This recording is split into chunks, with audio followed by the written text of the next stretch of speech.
Ano pong nangyari? Sabi ng doktor po, heart attack daw po. Kailan po siya na inatake? Ng March 29, Anong pong trabaho niya bago?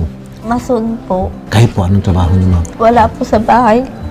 Ilan po anak niyo? 2 po. Ilang taon po yung mga bata? Isa tsaka 2. Ano pong pwede namin maitulong dito kay sir? Kasi maintenance na po kasi yung gamutan niya.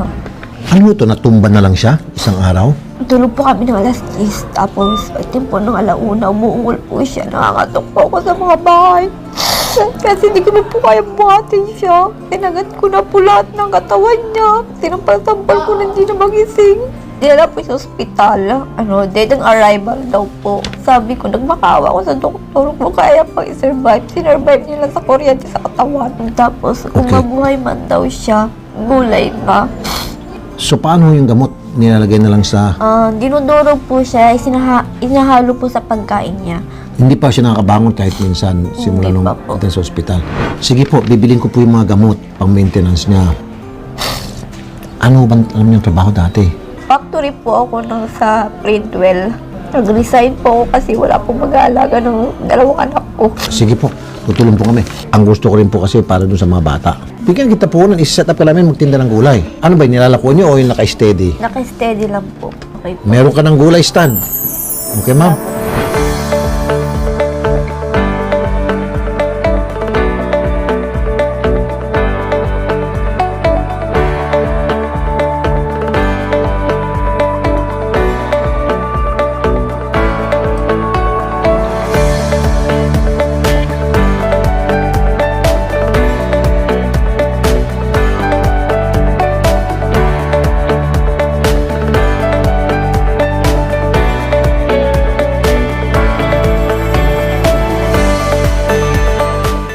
Hello, Mrs.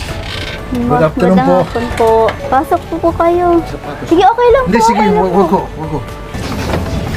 Yung asawa ko, si Ryan Pardy po. Sir Ryan, good afternoon sa'yo. Andito po ako para pasyalan kayo. Okay?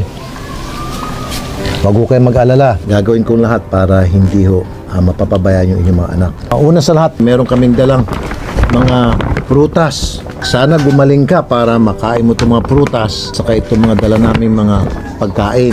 So, ano yung pagkain niya? Yung sa may bote po yan. Ano po laman nito? Kulay po. Anong gulay? Squash po. Ito lang pagkain niya. Opo. Sir Ryan, naintindihan niyo po ako? Ayun. Kilala niyo po ako, sir. Salamat po. Salamat po. Huwag ko kayo mag-alala, sir. Ako na ang bahala sa mga anak niyo. Akin na nga yung wallet ko. Ito para sa mga bata, 5. Ito po, dagdag pa natin. Yan para sa panggastos-gastos pagkain ni sir. Ha? Pagaling kayo, sir, ha? Dasal kita, sir.